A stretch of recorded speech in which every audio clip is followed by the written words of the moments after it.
Okay, I'm pretty sure you're here, Ethan. Are you here? Mm, yeah, just don't mind over here. Just run this. Ethan, you're here? Is you are here? Are you here, Ethan? Ethan, you here, Ethan? No, Joe. Be right back in 2 minutes, okay? Ethan, you here? You here? Can hear to me, Ethan? Do you hear me, Ethan? Say yes if in the comment if you can.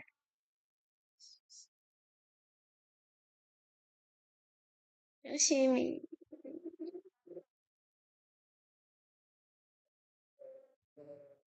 You can't hear me. You don't? Oh, I guess you can't. You can hear me. Oh, okay. You don't think you can wait for like hear you? Oh, if my voice cringe,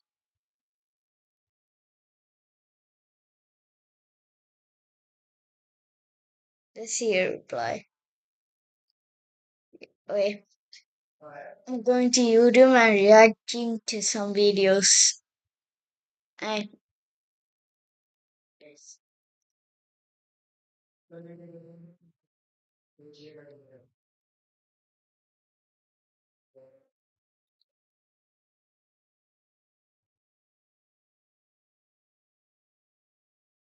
here I'm back on YouTube. Don't mind, it's okay. So I'm gonna react to his stories. Ethan, do you wanna call? Do you wanna call? Do you wanna call? You wanna call Ethan?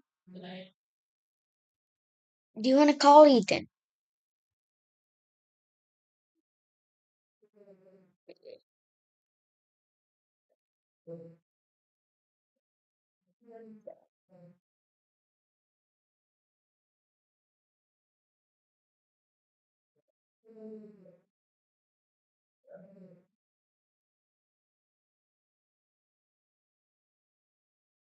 You take chat out of here. Oh my god. I have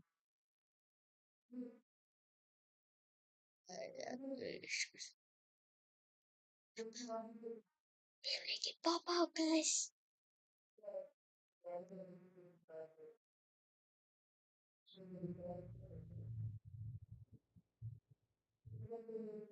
So we have his story right here. I started stealing as much as I could as soon as the bank guard walked away from the vault door. I quietly cracked open every deposit box I saw, filling my bag with cash and jewelry. This was a black market bank. Everything inside belonged to the worst drug traffickers and war criminals on the planet, so I had no problems with draining their accounts. I had almost cleared out the entire vault when I came to box number 13. I popped the lock. Inside was a piece of paper and a gun, but that wasn't all. The box was rigged. When I opened it, the vault slammed shut and I was trapped. I flipped on my night vision goggles. I had to think quickly. The getaway van was only going to wait for another 90 seconds.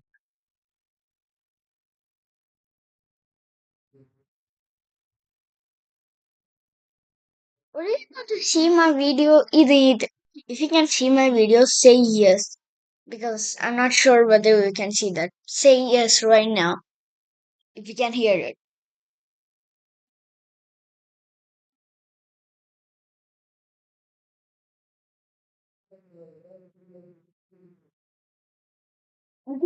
Get off. Sorry, I meant, can you see that I played a video and watched it?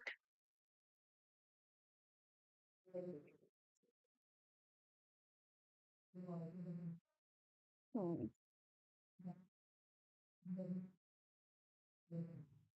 Because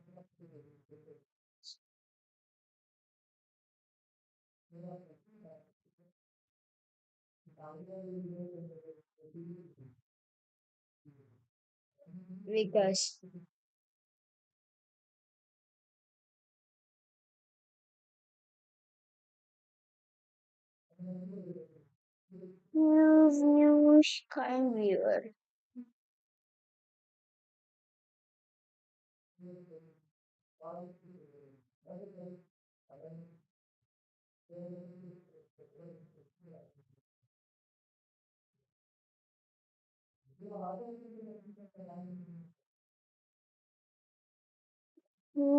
Teacher, teacher, teacher, teacher.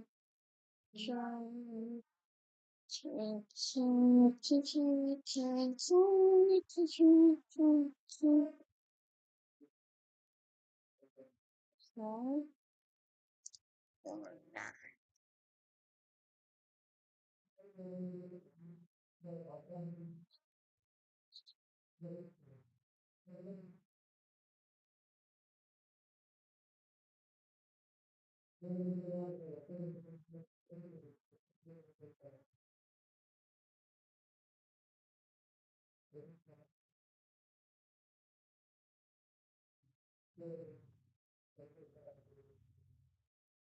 Seconds before it took off. I looked at the piece of paper from inside the box. It was a note. Nobody steals from me. If you're reading this, you're trapped, and the guards are on the way. I've left you a gun with one bullet inside in case you want to take the easy way out. Because I promise you, if I take you alive, your fate will be much worse. It was signed by the most brutal cartel boss in the country. Just then, I heard the footsteps of guards outside the vault, and the door started to open. 3 guards stood in front of me, their guns raised. The lone ceiling light outside the vault flickered one time, and I realized that there was only one way out for me. I reached for the gun in the box. The guards moved closer. "Hey, freeze! What do you think you're doing?" I raised the gun and said, taking the easy way out. I shot the light, and the room went pitch black. The guards stumbled around blindly. I flipped on my goggles and made quick work of all 3. Once they were knocked out, I threw them in the vault and shut the door. I ran outside and made it to the getaway van at the exact moment it started to pull away. I started stealing as much as I could as soon as my 3-year-old ripped his hand out of mine and sprinted straight.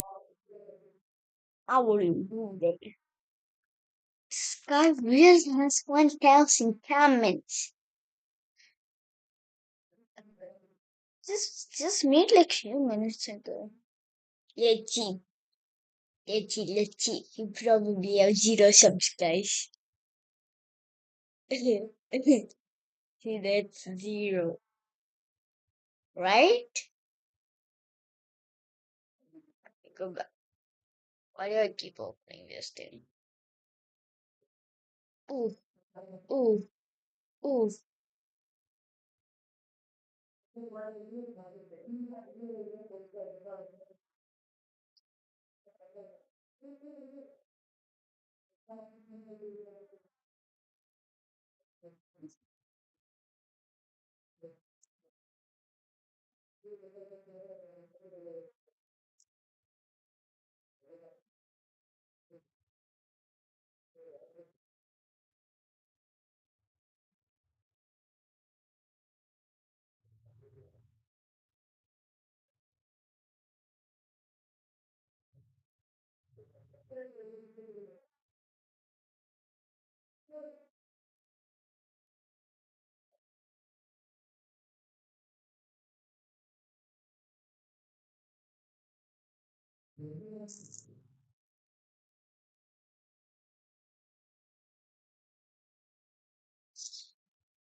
Let me go watch Discord.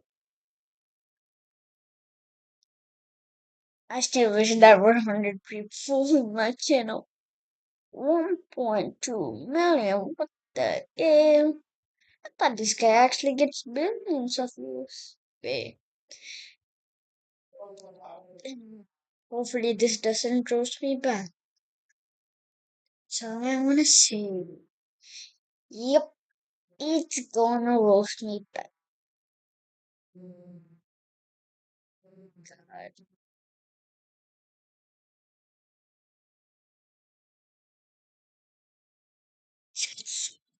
Shit. I just recorded a video. I climbed my I climbed a ladder in my backyard and taped the nose cone on top of my makeshift rocket. Then I whispered into my headset, "Aliens, this is Human 24. I'm ready to escape my mom." The headset crackled. "Confirm you're alone, Human 24." I clenched my fist and told them I'm always alone. Inside the house, my mom had my whole day written on a card taped to the back door, and I was tired of following her schedule. "Get me out of here," I said. "I'm done being her prisoner." "Copy that, Human 24, but don't tell anybody." I said I wouldn't, and that's when a huge shadow came up the side of my rocket. I turned around and went pale, because my mother was standing there with that same look that she used to scold me. She pulled the headset down around my neck and asked, "What the hell are you doing? It's time for your curfew." So I looked into her eyes with a smirk. "I'm launching into space. The aliens are coming for me, and they're helping me to escape your control." But she said, "Aliens aren't real, dumb." So I shook my head and told her she was wrong, but she ignored me and reached past me for my rocket. I screamed, "Leave my rocket alone," and got in front of it with both arms out. But she pushed me out of the way, and I fell on my butt with a thud. My headset came off my head and fell onto the grass. My eyes widened, and I scrambled to get it back on. "Hello, Mr. Alien? Are you still there?" My mom paused and asked who I was talking to. I said the aliens. She grabbed my wrist. "Tell me who is on that headset." Then she pulled it off my head while I screamed, "No," and put it on. She spoke into it. "Who is this?" I couldn't hear what came back, so I watched her face, but it got redder and redder by the second. Then I heard something in the bushes behind us, so I turned around. There were two guys in the weeds packing a radio into a backpack, yelling, "Abort mission." His mom found out. My jaw dropped. "No way! Are these the aliens?" I saw my mom march over to them and grab both of them by their hoods, but my hands started trembling when I heard her say, "The cops are on their way." I put my head down because there were never any aliens, and walked back and kicked the nose cone off my rocket. They were never taking me to space. They just wanted to control me, just like my stupid mother. I climbed a ladder in my 8-year-old daughter pointed at the 9 dead bodies on the news and cheered, "Daddy, look what I did!" The reporter was standing beside a crashed bus on a highway, and Amelia bounced on her toes and shook my IV drip in a I guess My 8-year-old daughter pointed at the 9 dead bodies on the news and cheered, "Daddy, look what I did!" The reporter was standing beside a crashed bus on a highway, and Amelia bounced on her toes and shook my IV drip in excitement. "Isn't it great?" I muted the TV and laughed nervously. "Amelia, what are you talking about?" She rolled her eyes like I was being dumb. "I waited all day on the side of the highway for a bus to come, and when it did, I pushed a big rock off the edge so it would crash and kill people." My hands were trembling so hard, the remote slipped off my lap. 3 hard knocks rattled the door, and I grabbed my walking cane to open it. The older officer pointed at Amelia. "Sir, we need to speak with your daughter." I stepped in front of Amelia. "She didn't do anything. She makes things up. She watches too much TV." She leaned around my leg. "Daddy, I did do it. I did it for us. The bus was silver. It rolled 4 times. I counted. I caught my balance on my cane. What does she mean she did it for us?" The young cop's hand came off his radio and hung in the air. His partner crouched, scooped her up like she weighed nothing, and carried her to the cruiser. I hobbled after them as fast as the cane would let me. "Wait!" But from the back seat, Amelia waved with both hands, like she was leaving on a field trip. I buried my head in my hands because I still couldn't figure out what was going on until my phone rang. A woman from the transplant center spoke. "Sir, there's been a fatal bus crash killing 9 people. This means we have a heart transplant available for you. We need you tonight." I covered my mouth with my hand. My daughter had killed 9 people to get me a heart transplant, and it worked. "Sir, can you come in?" I said yes. My 8-year-old daughter pointed at the 9.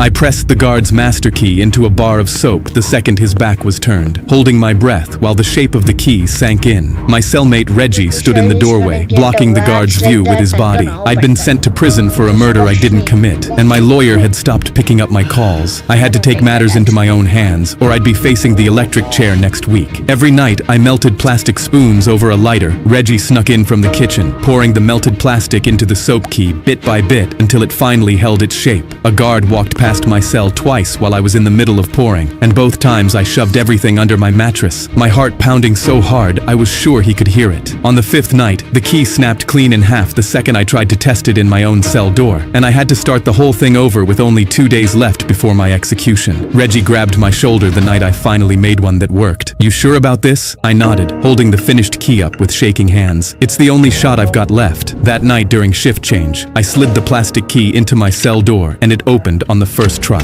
I made it past 2 more locked doors before a guard's flashlight swept down the hallway, and I hid in a supply closet until his footsteps disappeared. I climbed the fence around the prison and ran straight to my lawyer's house to find out why she'd been ignoring my calls. She opened the door pale and shaking, then stepped back to let me inside without a word. I followed her into the kitchen, where a folder sat closed on the table. The killer's brother threatened my daughter if I ever came forward with this. That's why I stopped answering. I didn't want you dragging me back into it. She slid the folder across the table toward me with both hands. "But you don't deserve to die." I flipped it open, and inside were the real killer's fingerprints, which had been matched to the scene, and I finally felt hope that I would get to live. I turned myself back in that same night, holding the proof in my hands, and my execution was cancelled.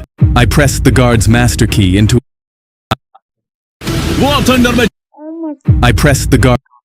I was hunting elk in the woods when I heard something whimpering under the snow. I dug 10 minutes and pulled out a pup, eyes barely open, ribs showing, too cold to shake. I wrapped him in my flannel and carried him 3 miles back to my cabin, hidden inside my jacket against my chest. He was barely breathing when I got home. I warmed milk and fed him drop by drop from an eyedropper until his tongue started moving. He slept on my chest that night and every night after. Another hour and he'd have been dead. 6 months later, I took him in for his shots. The vet asked his breed, and I said he was a husky somebody dumped. He walked me into a back room and shut the door. "That's not a husky. That's a northwestern gray wolf. Maybe 200 left in this country." He slept in my lap on the way home with my hand on his head, and I never told a soul. I raised him like he was my own kid. 2 winters later, 3 trucks pulled up my driveway, and 3 men in camo got out with rifles. The lead one walked up to my porch like he owned it. "Got a tip you've been hiding something up here. Where is it?" I stepped outside and pulled the door shut behind me. "There's no animal." He laughed. "Come on, man. We know exactly what you got. That thing's worth 40 grand to a trophy hunter and we'll cut you in." I told him to get off my property. He held up a folded paper. "State signed off on it, friend. Ain't your pet? It's a wild animal." I didn't move. He cocked his rifle and aimed it at my chest. "We're walking out with that thing. Don't matter if you're standing there or not." That's when the door behind me flung open and 120 pounds of white fur came through it with his teeth already showing. He launched himself at the lead hunter. The rifle went flying into the porch ceiling while my boy held him down and opened his jaws. I closed my eyes as the hunter started screaming. The other 2 hunters dropped their rifles and ran. I opened my eyes. The lead hunter dragged himself away, missing a couple fingers off his shooting hand. He walked back to me, snow and blood on his mouth, and pushed his head into my hand. I'd spent 3 years thinking I was protecting him, but he'd been waiting for his turn to return the favor. He still sleeps on my chest every night, and nobody comes up that mountain to bother us anymore. I was hunting elk in the woods when I heard something whimpering under the snow. I dug 10 minutes and pulled out a pup, eyes barely open, ribs showing, too cold to shake. I wrapped him in my flannel and carried him 3 miles back to my cabin, hidden inside my jacket against my chest. He was barely breathing when I got home. I warmed milk and fed him drop by drop from an eyedropper until his tongue started moving. He slept on my chest that night and every night after. Another hour and he'd have been dead. 6 months later, I took him in for his shots. The vet asked his breed, and I said he was a husky somebody dumped. He walked me into a back room and shut the door. "That's not a husky. That's a northwestern gray wolf. Maybe 200 left in this country." He slept in my lap on the way home with my hand on his head, and I never told a soul. I raised him like he was my own kid. 2 winters later, 3 trucks pulled up my driveway, and 3 men in camo got out with rifles. The lead one walked up to my porch like he owned it. "Got a tip you've been hiding something up here. Where is it?" I stepped outside and pulled the door shut behind me. "There's no animal." He laughed. "Come on, man. We know exactly what you got. That thing's worth 40 grand to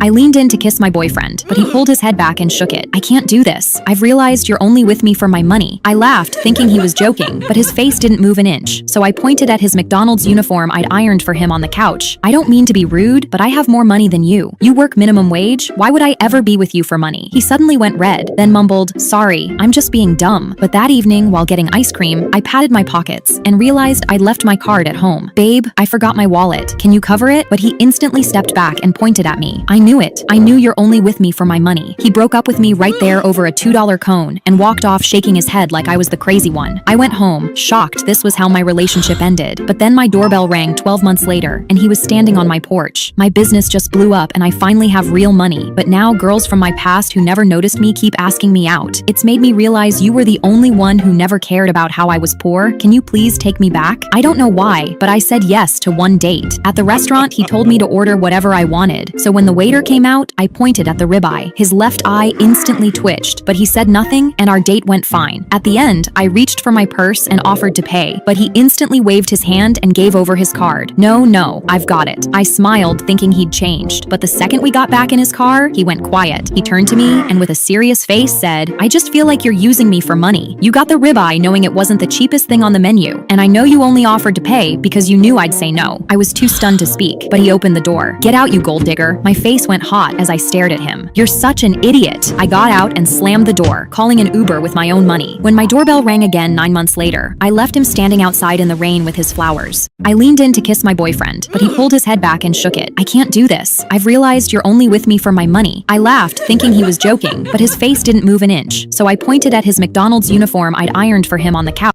I took a bite of my steak, and my stepmom instantly slapped my back as hard as she could. I started coughing because the steak lodged in my throat and stopped me from breathing, but my stepmom just crossed her arms grinning. How many times have I told you, no steak in my house? Me and my son are vegans. I kept choking and grabbed the tablecloth with shaky hands, feeling my face go blue, but she just turned around and started plating me carrots. Her son slapped my back hard, and I gasped as the steak flew from my mouth, hitting her shirt with a wet, medium rare slap. She turned around to scream, but I was already running with my plate of steak. I locked myself in my room to eat while she pounded my door. You're gonna regret this. That night, I caught her son going through the fridge while his mom wasn't looking. He was eating salami while peering over his shoulder, and my jaw dropped as I realized he'd been sneaking meat behind her back. I set up a tiny camera to capture him and grinned to myself, but when I came home from school the next day, my knees nearly buckled. My stepbrother was seizing on the floor, red in the face. I immediately scooped him up, and at the hospital, doctors took one look at him and wheeled him away. But when I tried to call my stepmom to let her know, a nurse's hand blocked me. Who's in charge of his food? She asked. I looked at her confused. His mom is. Why? The nurse shook her head. Then call anyone but his mom. We found something potentially fatal in his system, but we don't know what. I grabbed my head in shock. Had his own mom poisoned him? I came home and walked through the doors with shaking legs, but she was already standing in the doorway. Why is my son not home? I quickly lied and said he's with a friend, and she stared at me for a second before walking away. That's when I remembered the camera I'd placed earlier. It was aimed right at the fridge, so I ran into the bathroom and pressed play. I watched in horror as my stepmom pulled my container of steak out of the fridge and put a few drops of cyanide from a pipette onto my steak. Enough cyanide to kill me. She grinned. That stupid girl will never eat meat again after this, and put the poisoned steak in my fridge and walked away. I gasped, because hours later, her son walked to the fridge. He peered over his shoulder to make sure his mom wasn't looking, and ate my poisoned steak. My stepmom accidentally poisoned her son while trying to poison me. I took a bite of my steak, and my stepmom instantly slapped my back as hard as she could. I started coughing because the steak lodged in my throat and stopped me from breathing, but my stepmom just crossed her arms grinning. How many times have I told you, no steak in my house? Me and my son are vegans. I kept choking.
Yeah, guys, I'm an old legend.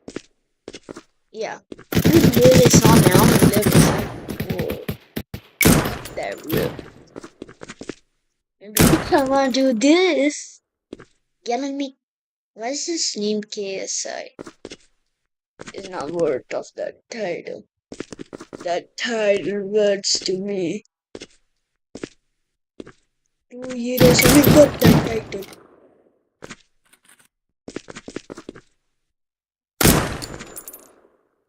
I'll see my chat after this. Check. Watch this, guys.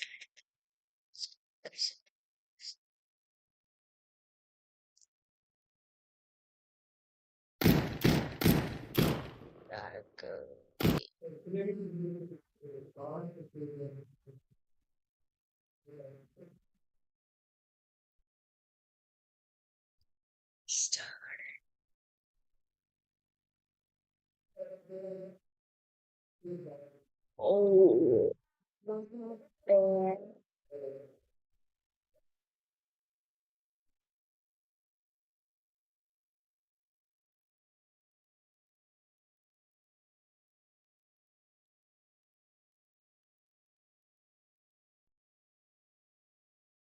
Guys can see.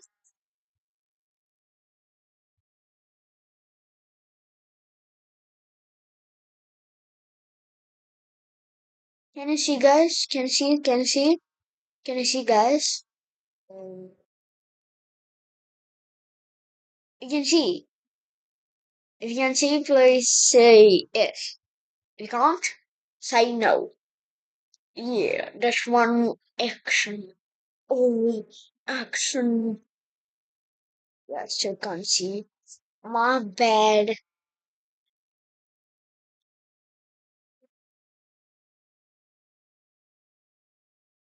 Mm, exe. Can you see? Yes or no? Please?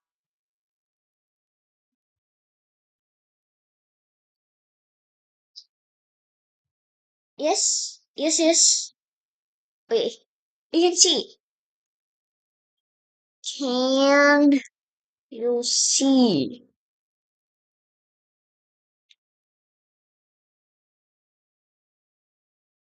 I'm so sorry, guys. I'm so sorry. Where is the computer?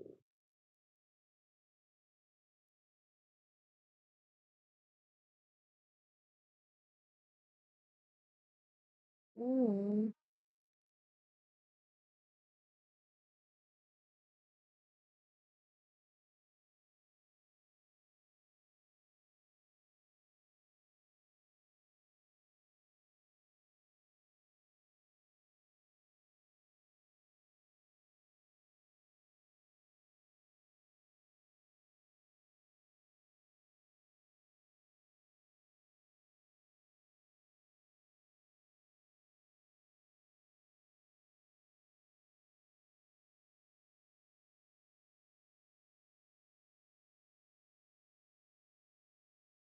No, no, no.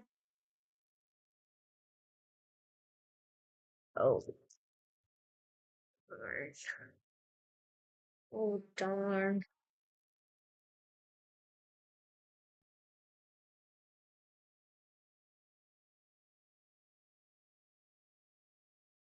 I know you guys can see. 。 . 。 . 。 . 。 . 。 . 。 . 。 . 。 . 。 . 。 . 。 . 。 . 。 。 。 。 . 。 。 . 。 。 。 . 。 。 . 。 。 . 。 。 . 。 。 . 。 Maybe. 。 . 。 .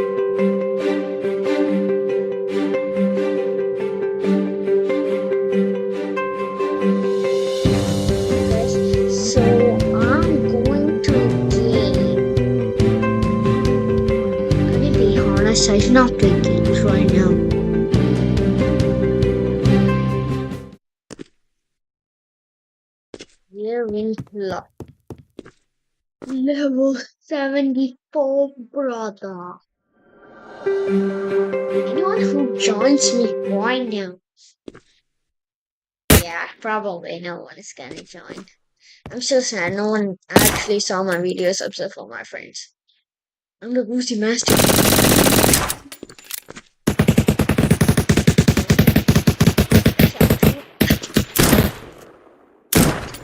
That's the trick. Yep, sorry. My bad.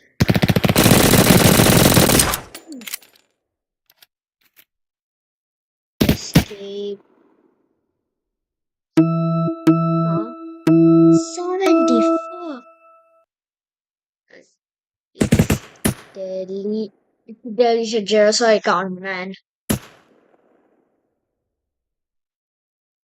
Maybe I will ask once I get like 174, 74, 7. Actually, when I get my channel monetized, I'll ask my father.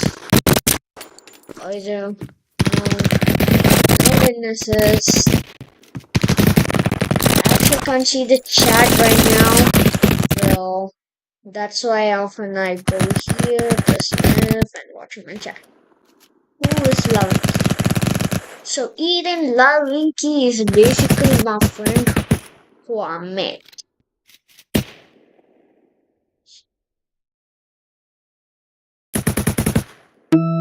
Okay.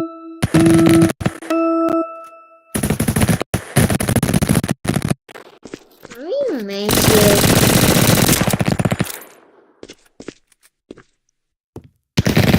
Leave this lobby, guys. Should I leave this lobby, guys? Should I leave this lobby and go to another lobby with 1v1? First things first, their opinion is what I'm gonna do.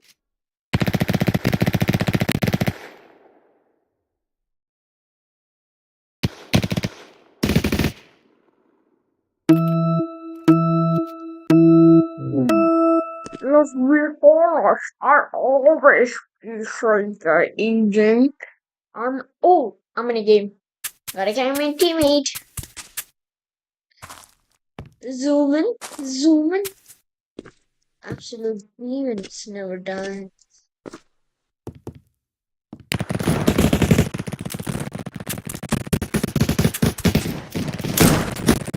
That's just stuff.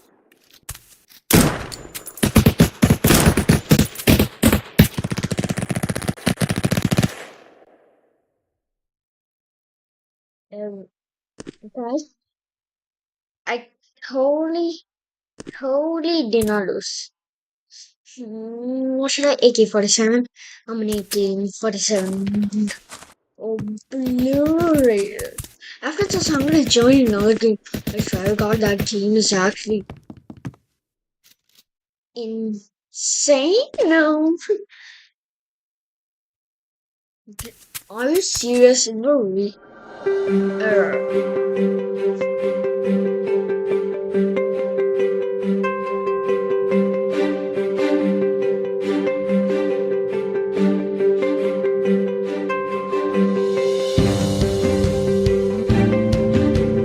This game is Blocks DIO, brother. Okay, so I'm gonna go to a new game. Okay. Favorite game, guys. Try again. Are you serious? I gotta go back to reacting. Stupid stories. Hey, here's story. My 3-year-old ripped his hand out of mine and sprinted straight for the ocean. I immediately jumped up because I was too broke for swimming lessons, and he'd definitely drown. "Theo, get back here!" But a giant wave emerged from the ocean and crashed over him, and when it reeled back, he was gone. I frantically searched for anyone who could help us, but the beach was completely empty. I crashed into the water. "Theo, where are you?" I fought through waves that kept shoving me back toward the sand. I knew I didn't have much time until he'd drown, so I took a deep breath and dove in, but I couldn't find him. So I grabbed the phone I won from the His Story subscriber giveaway to call for help, but a pop-up came up on the screen. To find your son, every viewer has to click the like and subscribe button of this video. And when I opened my eyes, I could see a dolphin heading straight towards me. I rose back up to the surface and saw my son sitting on its back, laughing. "Look, Dad, the dolphins taught me how to catch fish." He held up 2 little fists stuffed with silverfish, grinning like he'd won something. "Now we can sell them so we don't have to be poor anymore." I stood there chest deep in the ocean and realized my baby was never drowning. He'd knew we were struggling with money, and he'd gone into the water to save our family the only way a 3-year-old could think of. The next morning, I sold his catch at the market, and I spent every dollar on swimming lessons. My son wrapped his arms around my neck. "You're the best daddy ever." I smiled. "Don't thank me. Thank His Story. It's because I subscribed to him, and you should too." My 3-year-old ripped his hand out of mine and sprinted straight for the ocean. I immediately jumped up because I was too broke for swimming lessons, and he'd definitely drown. "Theo, get back here!" But a giant wave emerged from the ocean and crashed over him, and when it reeled back, he was gone. I frantically searched for anyone who could help us, but the beach was completely empty. I crashed into the water. "Theo, where are you?" I fought through waves that kept shoving me back toward the sand. I knew I didn't have much time until he'd drown, so I took a deep breath and dove in, but I couldn't find him. So I grabbed the phone I won from the His Story subscriber giveaway to call for help, but a pop-up came up on the screen. To find your son, every viewer has to click the like and subscribe button of this video, and when I opened my eyes, I could see a dolphin heading straight towards me. I rose back up to the surface and saw my son sitting on its back, laughing. "Look, Dad, the dolphins taught me how to catch fish." He held up 2 little fists stuffed with silverfish, grinning like he'd won something. "Now we can sell them so we don't have to be poor anymore." I stood there chest deep in the ocean and realized my baby was never drowning. He'd knew we were struggling with money, and he'd gone into the water to save our family the only way a 3-year-old could think of. The next morning, I sold his catch at the market, and I spent every dollar on swimming lessons. My son wrapped his arms around my neck. "You're the best daddy ever." I smiled. "Don't thank me. Thank His Story. It's because..." I climbed a ladder in my backyard and taped the nose. My 8-year-old daughter I pressed the guard's master. When I came home with my adopted son, he instantly ran to hide under the table. "Take cover!" I gently walked over and patted his back. "It's okay, son. That was just a car engine, not a bomb. There's no war here, don't worry." He kept shaking, and I had no idea how I was going to help him heal from his trauma. But that night, I heard a laugh coming from the inside of his room, and when I peered inside, I saw him crouched over a tiny animal. He saw me standing behind him and turned around. "Dad, look, I found a hamster. It's my friend, and his name is Mr. Nibbles. He teaches me I don't need to be scared." Another car passed by, but this time my son sat perfectly still. I breathed a sigh of relief because I thought for sure that he'd somehow found the cure to his PTSD. But 4 months later, I walked into my son's room to feed Mr. Nibbles, and he was curled up in the shavings, not breathing. I felt my heart break, and I was still thinking about how to tell my son when I heard footsteps in the doorway. He instantly ran over to the cage. "Are you feeding Mr. Nibbles without me?" He grabbed the hamster, and his face immediately dropped. But before I could say anything, he gently patted my back. "It's okay, Dad." He stroked the gray fur with one finger. "I'm glad I got to be his friend, even if it was only for a little while." For weeks I'd been wondering how to comfort my 6-year-old son, and now he was comforting me. We buried Mr. Nibbles by the fence, and when a car passed by, he laughed. Why was I so scared before? When I came home with my adopted son, he instantly ran to hide under the table. "Take cover!" I gently walked over and patted his back. "It's okay, son. That was just a car engine, not a bomb. There's no war here, don't worry." He kept shaking, and I had no idea how I was going to help him heal from his trauma. But that night, I heard a laugh coming from the inside of his room, and when I peered inside, I saw him crouched over a tiny animal. He saw me standing behind him and turned around. "Dad, look, I found a hamster. It's my friend, and his name is Mr. Nibbles. He teaches me I don't need to be scared." Another car passed by, but this time my son sat perfectly still. I breathed a sigh of relief because I thought for sure that he'd somehow found the cure to his PTSD. But 4 months later, I walked into my son's room to feed Mr. Nibbles, and he was curled up in the shavings, not breathing. I felt my heart break, and I was still thinking about how to tell my son when I heard footsteps in the doorway. He instantly ran over to the cage. "Are you feeding Mr. Nibbles without me?" He grabbed the hamster, and his face immediately dropped. But before I could say anything, he gently patted my back. "It's okay, Dad." He stroked the gray fur with one finger. "I'm glad I got to be his friend, even if it was only for a little while." For weeks I'd been wondering how to comfort my 6-year-old son, and now he was comforting me. We buried Mr. Nibbles by the fence, and when a car passed by, he laughed. Why was I so scared before? When I came home with my adopted son, he instantly ran to hide under the table. "Take cover!" I gently walked over and patted his back. "It's okay, son. That was just a car engine, not a bomb. There's no war here, don't worry." He kept shaking, and I had no idea how I was going to help him heal from his trauma. But that night, I heard a laugh coming from the inside of his room, and when I peered inside, I saw him crouched over a tiny animal. He saw me standing behind him and turned around. "Dad, look, I found a hamster. It's my friend, and his name is Mr. Nibbles. He teaches me I don't need to be." I was about to go down a water slide with my biggest friend when he grinned. "You sure you want to ride with me? I might clog this thing." I laughed and told him to get on. We squeezed onto the raft and shoved off, screaming, and he got so hyped he ripped his shirt clean off. But halfway down the tube, we slammed to a dead stop. "Bro, did you actually clog it?" He shoved against the walls while I pushed from behind, but we were completely stuck, and my balls dropped. I screamed up the slide, "Help! We're stuck in here!" But my voice just echoed. No one could hear us, which meant another raft would come flying down any second and kill us. Then I felt cold water crept up my legs. "Bro, the water's rising because we're clogged. We gotta move now, or else we'll drown." But my friend just sobbed. "I'm gonna die cause of my rolls. This is so I begged him to lock in and help me, but he cried harder. "It's no use. This is how I go out." Every second he cried, the water climbed higher, now up to my chest. Then a surge of water shoved us forward before we jammed again, and that gave me an idea. "Bro, the water pressure can push us out." Then I heard screaming echoing down the tube. The raft was coming, and it was now or never. I yelled, "Bro, suck in and hold your breath." We sucked in, and I felt the other kid's toes skim my head right before the water exploded behind.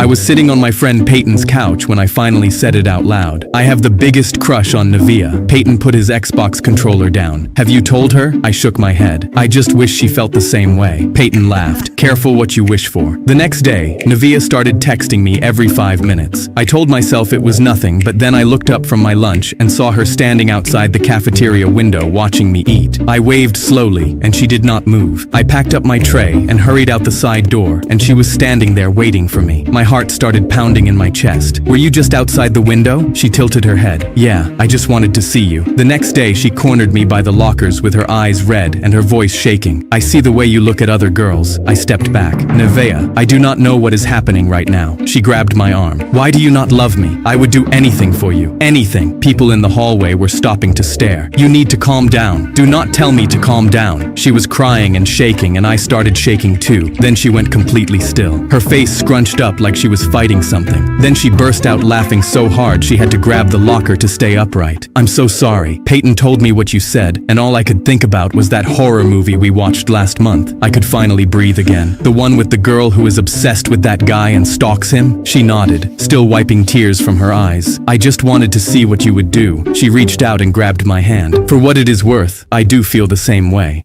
I was sitting on my friend Peyton's couch when I finally said it out loud. "I have the biggest crush on Nevia." Peyton put his Xbox controller down. "Have you told her?" I shook my head. "I just wish she felt the same way." Peyton laughed. "Careful what you wish for." The next day, Nevia started texting me every 5 minutes. I told myself it was nothing, but then I looked up from my lunch and saw her standing outside the cafeteria window watching me eat. I waved slowly, and she did not move. I packed up my tray and hurried out the side door, and she was standing there waiting for me. My heart started pounding in my chest. "Were you just outside the window?" She tilted her head. "Yeah, I just wanted to see you." The next day, our priest raised his hand halfway through my vows, pressed a finger to my forehead, and yelled, "Tag, you're it." Then he immediately hiked up his robe and sprinted down the aisle. 200 guests spun around while my bride stood there holding her bouquet with her mouth wide open in disbelief. I kissed her hand and said, "Hold that thought. I have a priest to catch." I ran after him. My teacher ran into the classroom and started barricading the door. "Someone's after me," she said between breaths. "Help me." We jumped up and pushed two more. She got rid of all the light in the room. I asked who was after her. The principal. The classroom went silent because we'd all heard the rumors about him. He was known for being creepy with the female teachers. She pulled a chair into the corner and sat down while still panicking. One of the girls crouched beside her and grabbed her hand. That's when she saw the bruise on her wrist. She pulled her sleeve down. I said we should call the police, and suddenly she slapped my hand. "No, he runs this building. They'll take his side." Half the class pulled out their phones. One kid filmed the bruise up close. One of the guys crept to the door window. He turned back to us, white-faced. He's just standing out there, staring. Someone in the back stood up and reached for the door handle. 3 kids grabbed him and pulled him back before he could touch it. "Please don't let him in here. He's obsessed with me." And that's when the door started banging. One of the guys stepped in front of her. The kid nearest the door pressed his back against it. We could hear sirens. He called the cops on me. Then the door came off the hinges. 2 officers stepped through. The principal behind them. Behind him, a man none of us recognized. The officers moved straight for the teacher. She grabbed onto a student. The principal held up his hand. "The teacher isn't who you think she is. Her real name is Diane Peanut Butter." The officer turned to us. "She's wanted for a hit and run that killed this man's 7-year-old daughter. She drove drunk, fled the scene, and changed her identity. I found out today. She tricked you into thinking I was the bad guy." We all slowly backed away from her. The officers cuffed her and walked her out. I gave her the finger. My teacher ran into the classroom and started barricading the door. "Someone's after me," she said between breaths. "Help me." My professor pushed my finished final back across his desk because I was 2 minutes late. "I'm giving you a 0 because you were late. But this final was worth 70% of our grade, and my parents would kill me if I failed. So I twisted my face and leaned in. "Do you know who I am, bro?" He crossed his arms. "No, and I don't care who your daddy is either." I straightened my back and smirked because he'd just told me everything I needed. I calmly told him, "You can't give me an F, bro." He shook his head and kept stacking the 200 other finals. I leaned down to his ear. "So you seriously don't know who I am?" He stopped mid-stack, and doubt crawled across his face, like maybe I was somebody he was supposed to know. "Who are you?" "That's a really bad answer, bro." That's when I ripped the stack out of his arms and launched everything into the air, my test included. It was raining finals. He dropped to his knees, screaming, "Why would you do that? You can't give me an F if you can't find me, bro." I smiled from ear to ear, because since he didn't know who I was, he couldn't find my name out of 200 identical papers. I walked out through the falling pages while he crawled around. My girlfriend silenced the whole party, then yelled, "My boyfriend can freestyle," knowing I couldn't. Everyone's heads turned. Dad walked into the kitchen holding a dying clearance plant and gently stroked one of its brown leaves. "The cashier said it probably won't make it, but I think we can prove him wrong." I stared at the plant, waiting for him to admit this was a joke, while Mom laughed as dirt fell onto the groceries. "Throw that thing away!" Dad carried it to the kitchen, moved the fruit bowl to the floor, and set the plant in its place on the counter in front of the window. Then he fed it 2 spoonfuls of water. "That thing's name is Kevin, and nobody touches him until he's stable." By the next morning, Mom tried to slide Kevin away from the window, while Dad was asleep on the couch. His head snapped up at the scrape of the pot. "He's not ready." She let go, but the weakest leaf shook so hard, my little brother gasped. I let out a sigh of relief once it settled, then hated that I cared about this ugly plant Dad had somehow made part of the family. That afternoon, Mom tried to put the fruit bowl back on the counter, but Kevin's grow light was still plugged in where it belonged. She bumped the cord with her elbow, and my brother grabbed the pot with both hands. "Mom, no, he's still unstable." Mom stared at all 3 of us crowded around one brown plant. "This thing gets the window,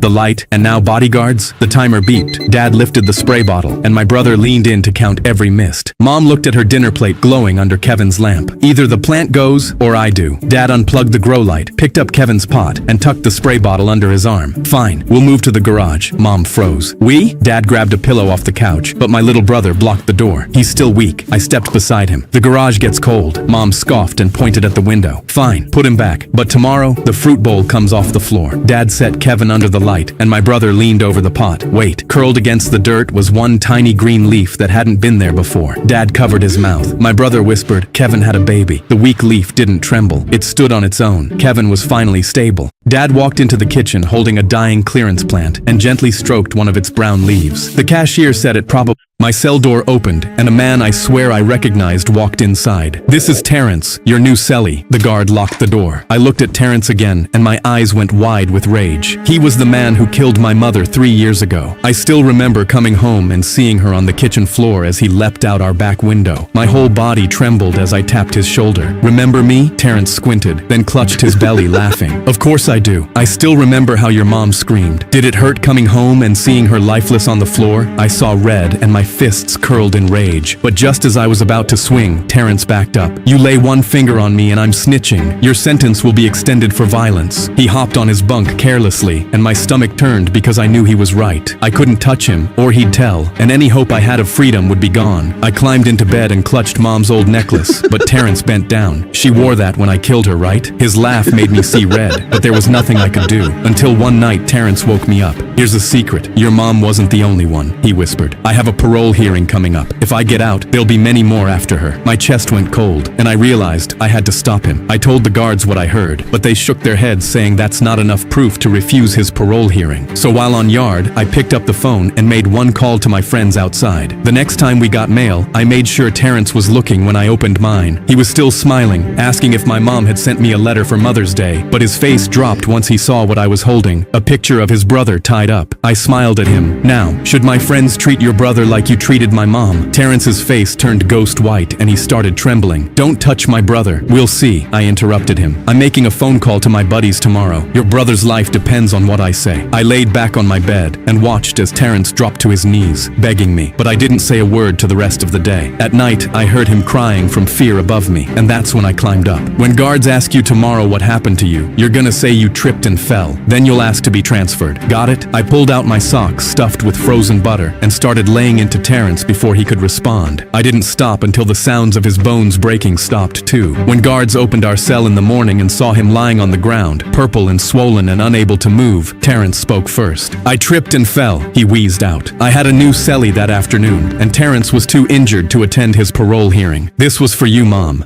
My cell door opened, and a man I swear I recognized walked inside. "This is Terrence, your new cellie." The guard locked the door. I looked at Terrence. I clocked into my job as a waiter at Chili's, and the same lady was sitting at one of my tables for the third time that week, but I barely registered her. All I could think about was how my mom's doctor had called that morning to tell us there was nothing else they could do to treat her cancer, and she was the only family I had. I walked over to the lady to make sure she wanted her regular triple dipper, and my dad grabbed a knife and cut open the cardboard box from Amazon. He took out a flat black disc and held it up like a trophy. "This is RoboVac. He's going to vacuum for us." He plugged the black wire into a socket, and it instantly started sucking up all the crumbs from the carpet. I turned red with anger. "Dad, vacuuming our house is the only thing that makes me any money." He shrugged. "Sorry, kid. You've been replaced with..." I handed the keys to my Lambo to the valet. "Be careful with this." "Of course, sir. She won't move an inch." But as I walked into the restaurant, my phone buzzed with a dash cam alert, and I opened a live feed of the valet flying the Lambo down the street. My jaw dropped. I immediately waved a taxi over, jumped in, and pointed through the windshield. "Follow that car. I borrowed that car from my father-in-law. If I can't return it in one piece, I'm cooked." The driver looked at me, nodded, and took off behind it. My eyes kept jumping between the windshield and the feed. He swerved my car through traffic, then pulled over, and I sighed, thinking he was just going to park it. But then a guy in a hoodie hopped into my passenger seat and planted his sneakers on my dash. My grip nearly cracked my phone. The taxi driver glanced at my screen. "Wait, that's live?" I nodded, and he leaned into the wheel, weaving between lanes like it was his car out there. The valet swung into a drive-thru, and I watched him order a milkshake out of my window while my jaw slowly tightened. He revved my engine at the next red light, and every rev, I gripped the seat harder. But then we pulled up right beside the Lambo. I was close enough to knock on my own window, but the stupid valet was too busy showing his friend how my seats reclined all the way back. The taxi driver looked at me. I just shook my head. Not yet. Then the feed showed him dropping his friend and turning onto a familiar street. I grinned because he was looping back to the lot. I told the driver, "Cut down that side street and drop me at the valet stand first." I straightened my jacket, held my phone flat against my leg, and waited. A minute later, the Lambo rolled in. I watched him wipe my seats with his sleeve and spray cologne over everything his friend touched. Then he jogged over, dropped my keys into my hand, and smiled. "She never moved an inch, sir." I closed my fist around the keys, but just as I was about to show him the recording, a voice came from behind him. "She never moved an inch?" The valet spun around, and my father-in-law was standing there, holding up his own phone. Both me and the valet went white in the fact at the same time. My father-in-law plucked his keys out of my hand. "My car, my dash cam. Who do you think gets the alerts? I'm suing whoever drove it." I leaned in close to the valet. Turns out, I'm not the one who's cooked. Behind me, the taxi driver honked twice on his way out. I handed the keys to my Lambo to the valet. "Be careful with this." "Of course, sir. She won't move an inch." I laid down in the hammock I'd spent all afternoon setting up, enjoying the breeze. My best friend John pointed at a wasp nest and said, "Tom Brady moment. If you hit the nest, I'll give you $50. Then my other friend Ivan slammed his hand on the table. "Double it. I'm in." We tiptoed over to inspect it, and up close it was like two basketballs hanging off a tree branch, easily the biggest nest I'd ever seen. John scooped up the football and said, "Hit it and make it inside without getting stung," then tossed me the ball. I stood there staring at it, because $100 for one throw. The massive barbell fell straight onto my neck, and I felt my windpipe nearly collapse. Above me stood the biggest, baldest bully in the gym. "Oh, sorry, bro. I totally thought you..." The train I was riding nearly took a man's hand off as it blew past the station where it was supposed to stop. This was the 5th stop in a row the train missed. Not only that, it was picking up speed. Something was wrong. People on the train started to panic and children started to cry. I looked at the subway map. We only had 5 more stops before the end of the line, and if we couldn't stop, it would be the end of everyone on the train too. I checked the doors and windows, all locked. The only way out was an emergency exit hatch on the ceiling. I scrambled up to the train's roof. It was my only option if I wanted to make it to the driver's car in the front. The train shot down the track like a bullet, and the wind blowing in my face made it almost impossible to keep my balance. I made my way to the front, facing death with every step. I could hear the screams getting louder in the train cars below me. When I made it to the front, I found the conductor slumped over the controls inside. I checked his pulse. Nothing. He was gone. I looked up from the driver's corpse